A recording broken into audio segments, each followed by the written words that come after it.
యూజువల్గా బాలకృష్ణ గారి సినిమా అంటే బాలకృష్ణ గారి లుక్స్ గురించో, డైలాగ్స్ గురించో, యాక్షన్ ఎపిసోడ్స్ గురించో ఎక్కువ మాట్లాడుకుంటాం మనం.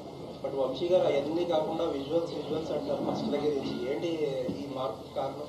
అంటే అదే మేము స్టార్ట్ చేసే ముందు నేను వంశీ గారు క్లియర్గా చాలా మేము అనుకున్న మోటివేషన్ ఏంటంటే, ఇంటెన్షన్ ఏంటంటే, బాలకృష్ణ గారి సినిమాలు డైలాగ్స్ కోసం వస్తారు, యాక్షన్ ఎపిసోడ్స్, వన్ లైనర్స్ ఉంటాయి.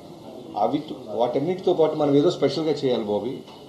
అంటే విజువల్గా, అంటే ఇప్పుడు మనం ఏదో మలయాళ ఫిల్మ్ చూసినప్పుడు, తమిళ సినిమా చూసినప్పుడు, హాలీవుడ్ ఫిల్మ్ చూసినప్పుడు మనం 2-3 రోజులు సినిమా ఆఫీస్లో మాట్లాడుకుంటారు డైరెక్టర్లు కానీ రైటర్లు కానీ, ఇలాంటి ఎపిసోడ్ మనం ఎందుకు అచీవ్ చేయలేకపోతున్నాం. సో ముందు దాన్ని కొడదాం, బలంగా కొడదాం. మన విజువల్ గురించి ఇంకో పక్క రాష్ట్రం కూడా మాట్లాడుకోవాలి కదా. తెలుగు సినిమాలు పెరుగుతున్న స్పాన్ మీకు అర్థం అవుతుంది, మీ అందరికి తెలిసింది. సో ఎంతసేపటికి డైలాగులు లౌడ్గా కథ చెప్పడం కన్నా ఒక సెటిల్డ్గా బాలకృష్ణ ఓకే ఆయన అడిగాడు కాబట్టి ఆయన చెప్తున్నాడు.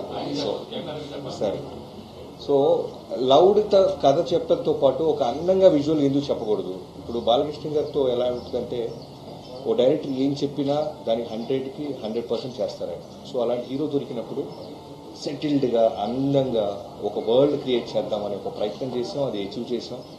ఇవాళ రోజున మేము ఎంత ధైర్యంగా ఉన్నామంటే, ఒక బ్యూటిఫుల్ కథతో పాటు ఒక ఫ్యాంటాస్టిక్ విజువల్గా పక్క రాష్ట్రం వాడు కూడా ఇన్స్పైర్ అయ్యే విధంగా మేము సినిమా తీసామని మేము బలంగా నమ్ముతున్నాం.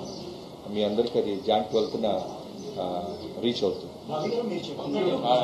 ఈ వీడియో నచ్చితే లైక్ చేయండి. అలాగే మా ఛానల్ ని ఫస్ట్ టైం కనుక చూస్తున్నట్టయితే ఇప్పుడే సబ్స్క్రైబ్ చేసుకుని పక్కనే ఉన్న గంట సింబల్ ని యాక్టివేట్ చేసుకోండి. అప్పుడే మేము పెట్టే ప్రతి వీడియో మీకు నోటిఫికేషన్ గా వస్తుంది. అలాగే ఈ వీడియో పూర్తిగా చూసినందుకు ధన్యవాదాలు.